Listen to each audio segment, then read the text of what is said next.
శ్రీమాత్రే నమః. ప్రేక్షక మిత్రులందరికీ కూడాను శుభాకాంక్షలు. మార్చి నెల గోచార గ్రహస్థితులన్నీ కూడా మనం తెలుసుకోవాలనుకోబోతున్నాం. ఈ 12 రాసులకి ఎలా ఉండబోతున్నాయి, ప్రతి ఒక్కరికి కూడాను మేము తయారు చేసినటువంటి యొక్క ప్రిడిక్షన్ ఏదైతే మేము ఉన్నామో అందరూ బాగుండాలని అన్ని వర్గాల వాళ్ళని దృష్టిలో పెట్టుకొని గోచార గ్రహస్థితి ప్రకారంగా ప్రిడిక్షన్స్ అనేది ఇవ్వడం జరుగుతుంది. ఈ జాతకం అనేది మీ యొక్క వ్యక్తిగత జీవితానికి ఒక 40% మాత్రమే వర్తిస్తుంది. అదేంటి గురుగారు ఎలా అంటున్నారంటే, మీ యొక్క పుట్టిన సమయం, మీ పుట్టిన date of birth, time of birth ప్రకారం మీ లగ్నాన్ని బట్టి టోటల్ జాతకాన్ని మీరు తెలుసుకోవచ్చు. ఇది వచ్చి గోచారంగా చెప్తున్నాం కాబట్టి. సరే, ఈ గ్రహస్థితులంతా కూడా ప్రతి ఒక్కరికి కూడా కొన్ని ఆశలు, నాకు ఉద్యోగం వస్తుందా, నాకు వ్యాపారం బాగుంటుందా, నాకు పెళ్ళి జరుగుతుందా, ఇవన్నీ కూడా ఉన్నాయి కదా. చాలా క్వశ్చన్స్ అన్నీ ఉంటాయి. వాటన్నిటికీ కూడాను ఇదొక రిలీఫ్గా ఉంటుంది అని చెప్పగలుగుతున్నాను. తర్వాత మీ యొక్క జాతకం తెలుసుకోవాలనుకుంటున్న వాళ్ళు చాలామంది మమ్మల్ని సంప్రదిస్తున్నారు చూస్తారా. ఓన్లీ వాట్సాప్ చేయకండి, కాల్ చేయకండి దయచేసి. వాట్సాప్ చూసిన తర్వాత మా అడ్మిన్ మీకు రిప్లై ఇస్తారు, అదొకటి. తర్వాత 21 సంవత్సరాల లోపు ఉన్న పిల్లలు దయచేసి జాతకం గురించి తెలుసుకోకండి. మీరు చదవండి, చదివి అభివృద్ధిలోకి రండి. 61 సంవత్సరాలు షష్ఠి పూర్తి అయిన తర్వాత ఉన్నవాళ్ళు మీరు అన్నిటినీ జీవితంలో చూశారు కాబట్టి మీకు జాతకం అక్కర్లేదండి. మీరు భగవంతుని ఆశీర్వాదం పొందిన వాళ్ళు. అండ్ అడిగేవాళ్ళు ఇల్లీగల్ క్వశ్చన్స్ ఏది అడగకూడదు.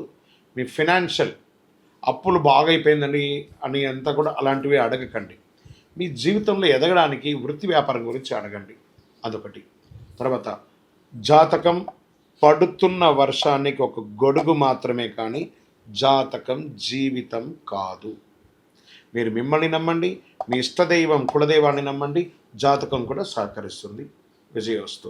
జ్యోతిషాస్త్రరీత్యా 12 రాశుల్లో 5వ రాశి అయినటువంటి సింహరాశి మిత్రులారా, మీరు మఖా నక్షత్రం 1, 2, 3, 4 పాదములు, పుబ్బా నక్షత్రం 1, 2, 3, 4 పాదములు, ఉత్తరా నక్షత్రం మొదటి పాదానికి జన్మించిన మీరు సింహరాశి వారిగా పరిగణించబడుతున్నారు.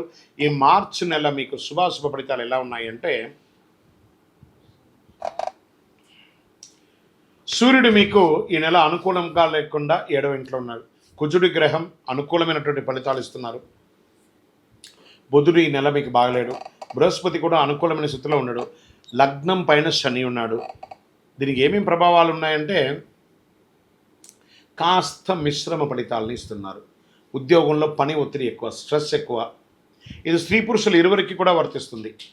ఇతరుల బాధ్యతలు పంచుకోవాల్సి వస్తుంది, వేరే అడిషనల్ రెస్పాన్సిబిలిటీ తీసుకోవాల్సి ఉంది, పని భారం పెరుగుతుంది. ఉన్నతాధికారులతో మాట్లాడేటప్పుడు చాలా జాగ్రత్త, సహనంతో మాట్లాడండి. ఒక్కొక్కసారి కోపం వచ్చేస్తుంది. ఆ కోపం వల్ల మీరు ఉద్యోగుల దగ్గర ఇబ్బందులు పడే అవకాశాలు ఉన్నాయి. వృత్తి జీవితంలో బిజీ అయిపోతారు. ఈ నెల కొంచెం కూడా రెస్ట్లెస్గా ఫీల్ అవుతారు మీరు. వ్యాపారాలు కాస్త నిలకడగా తాగుతాయి. కొత్త ప్రయత్నాలు ఏది చెయ్యకండి. ఎవరిని నమ్మి ఇక ఈజీ మనీ స్పెక్యులేషన్స్కి అంతా వెళ్ళకండి. మీకు అందులో పెట్టుబడి పెట్టండి, ఇంత వచ్చేస్తుంది, ఈ మాయమాటలు నమ్మి డబ్బులు పెట్టకండి, మోసపోకండి. తర్వాత కుటుంబ సభ్యులతో కలిసి ఆధ్యాత్మిక సేవా కార్యక్రమంలో ఎక్కువ పాల్గొంటారు. గ్రహాల అనుకూలంగా కాస్త లేనందున కుటుంబంలో తరచు గొడవలు, అన్నదమ్ములకి, అక్క చెల్లెలకి, భార్యాభర్తల మధ్య, అమ్మ నాన్న, ఇల్లాస్, ప్రతి ఒక్కరితో ఏదో ఒక మిత్రుల దగ్గర కూడా కొంచెం చిన్న గొడవలు వస్తున్నాయి. జాగ్రత్త. మనం నోరు అదుపులో ఉంటే సరిపోతుంది కదా, కోపం అదుపులో ఉంటే సరిపోతుంది కదా. కాస్త భార్యాభర్తల మధ్య విభేదాలు కూడా వస్తున్నాయి. ఒక్కొక్కసారి తారాస్థాయికి కూడా వెళ్ళే అవకాశాలు ఉన్నాయి. జాగ్రత్త సుమి. ముఖ్యమైన పనులన్నీ కూడాను వాయిదా పడుతూ ఉంటాయి, కొంచెం ఆటంకాలు వస్తుంటాయి. ప్రేమ వ్యవహారంలో సాదాసీదంగా ఉంటుంది, ఒక్కొక్కసారి బెడిసి కొట్టే అవకాశాలు కూడా ఉన్నాయి. నిరుద్యోగులకి సొంత ఊరిలోనే చిన్నపాటి ఉద్యోగం సర్దుకోండి, ముందు ఎంటర్ అవ్వండి ఒక ఉద్యోగంలో. పెళ్లి ప్రయత్నాలు సానుకూలంగా ఉంటుంది కాస్త మార్చి 2వ భాగం తర్వాత. మాస ద్వితీయంలో ప్రయత్నాల్లో కాస్త విజయం ఉంటుంది. కోర్టు కేసులు ఏమైనా ఉన్నాయంటే కాస్త పోస్ట్పోన్ అవ్వడమో లేకపోతే విజయం అవ్వడమో ఉండే అవకాశాలు బాగా కనపడుతున్నాయి. ఆర్థికంగా ఎవరికి వాగ్దానాలు మాత్రం చేయకండి. నేను ఇలా ఇచ్చేస్తాను, నేను ఇంత ఇస్తాను, అంత ఇస్తాను. Don't do. అసలు రాదు. మీ చేతిలో నుంచి ఈ నెల డబ్బులు పోయిందంటే మళ్ళీ మీకు తిరిగి రాదు. విద్యార్థులకు శ్రమ అధికంగా ఉంటుంది. స్వల్ప ఆరోగ్యానికి మాత్రం ఇంపార్టెన్స్ ఇవ్వాలి 100%. మంచి వ్యాయామం చేయండి, సూర్యరశ్మిలో కాసేపు కూర్చోండి. రాజకీయ నాయకులకి ఇదొక మిశ్రమ కాలం అని కూడా చెప్పచ్చు. ప్రజాక్షేత్రంలో వెళ్ళినప్పుడు చాలా జాగ్రత్తగా ఉండాలి. ఇంకా మీరు ఓవర్సీస్లో ఉన్న వాళ్ళందరూ కూడాను టెన్షన్గా కొంచెం ఫీల్ అవుతున్న వాళ్ళకి అందరికీ కూడా ఈ నెల కాస్త రిలాక్స్గా ఉండండి, అన్నీ మంచిగా అవుతుంది. షేర్ మార్కెట్ స్పెక్యులేషన్ మిశ్రమం. మీడియా రంగం వారికి ఈ నెల చాలా బాగుంటుందని కూడా చెప్పచ్చు. ఐటీ సాఫ్ట్వేర్ రంగం వారికి స్ట్రెస్ ఎక్కువ ఉంటుంది. రాజకీయ నాయకులకి బాగా మళ్ళీ చెప్తున్నా రాజకీయ నాయకులకి ప్రజాక్షేత్రంలో వెళ్ళేటప్పుడు జాగ్రత్త. వ్యవసాయదారులకి చాలా అనుకూలంగా ఉంటుంది. ఓకే, నెల పాజిటివ్ డేస్ ఏమైనా ఉందనుకుంటే 5, 8, 10, 13 లక్కీ డేస్గా చెప్పచ్చు. చంద్రాష్టమం మాసం ప్రారంభం రోజు నుంచే ఇబ్బంది వస్తుంది కాబట్టి 1-3-2025 5:50 మీరు మార్చి 1వ తారీఖున ఉదయించేటప్పుడే చంద్రాష్టమంలో ఉదయిస్తారు. 3-3-2025 6:39 సాయంత్రం 1వ తారీఖు నుంచి మొదలు పెడితే 3వ తారీఖు సాయంత్రం వరకు చంద్రాష్టమం ఉంటుంది. జాగ్రత్త సుమి. సింహరాశి మిత్రులారా జాగ్రత్త, అన్ని రకాలుగా జాగ్రత్త. తర్వాత ఒకసారితో అయిపోయిందా లేదట, చంద్రాష్టమం మళ్ళీ ఈ నెల రెండోసారి వస్తుంది. 28-3-2025 4:47 సాయంత్రం నుండి 30-3-2025 4:35 సాయంత్రం వరకు. అంటే మొదట మాసం లాస్ట్లో కూడా 2 సారి, అంటే సుమారుగా 6.5 రోజులు చంద్రాష్టమం మీకు. జాగ్రత్త. మళ్ళీ చెప్తున్నాను, వాహనం నడిపేటప్పుడు జాగ్రత్త.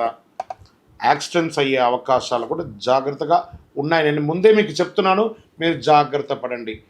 భార్యాభర్తలు సఖ్యతగా ఉండడానికి ప్రయత్నం చేయండి. అన్నిటికీ ఒకటే ఔషధం ఏంటంటే గం గణపతే నమః, సైలెంట్గా ఉండడం. మీకు మాత్రమే తెలుసని ఊహించుకోకండి, మీకు కూడా తెలుసు అనుకోండి. మీకు మాత్రమే తెలుస్తుంది అనుకుంటే అహంకారం, మీకు కూడా తెలుస్తుంది అనుకుంటే విషయ జ్ఞానం. అది ఎలా మీరు ముందుకు తీసుకెళ్ళండి. మరి దీనికి అంతా మనం ఏం చేయాలంటే పరిహారం చేసుకుంటాం. సంకష్టహర చతుర్థి రోజు గణపతి దేవాలయంలో పోయి చక్కగా పూజలు చేసుకోండి. గరికతో మాల వేయండి, జిల్లేడు మాల వేయండి అని చెప్తున్న. శ్వేతార్క మూల నివాసాయ వాసుదేవ ప్రియాయ దక్ష ప్రజాపతి రక్షకాయ మహాగణపతే అని ఆయన్ని ప్రార్థన చేయండి. మహాగణపతికి పాలాభిషేకం చేయండి. గణపతి అథర్వ శీర్షం అనే ఒక మంత్రం ఉంటుంది, యూట్యూబ్ ద్వారా డౌన్లోడ్ చేసుకోండి, వింటూ ఉండండి ఆ మంత్రాన్ని ఎప్పటికీ. చాలా బాగుంటుంది. మీ ఇంటి ఇలవేల్పుకి ప్రార్థన చేయండి. భగవంతుడా, ఈ నెల నేను అన్ని రకాలుగా బాగుండాలి అని చెప్పి ప్రార్థన చేయండి. విద్యార్థులకు కూడా కాస్త మిశ్రమ ఫలితం అని కూడా చెప్పచ్చు. అన్ని రకాలుగా మీకు అనుకూలం కలగడానికి ఒక ఉపశమనం అంటే అతి శక్తివంతమైనటువంటి కరుంగాళిమాలను ధరించండి. ఆరోగ్యంగా, ఐశ్వర్యంగా, ఆనందంగా, సంతోషంగా ఉంటారు. ఇంకను సకల దోషాలు తొలగడానికి మీ వయస్సు ఎంత ఉందో, సపోజ్ మీరు ఒక 50 ఏళ్ళు ఉన్నారు, 50 దీపాలు, 20 ఉన్నారు, 20 దీపాలు, 30 ఉన్నారు, 30 దీపాలు, నెలకు ఒక్కసారైనా మీ ఇంటి ఇలవేలుపు ఇష్టదైవం దగ్గర దీపం వెలిగించండి. అన్ని రకాలుగా అనుకూలం పొందుతారు. విజయోస్తు.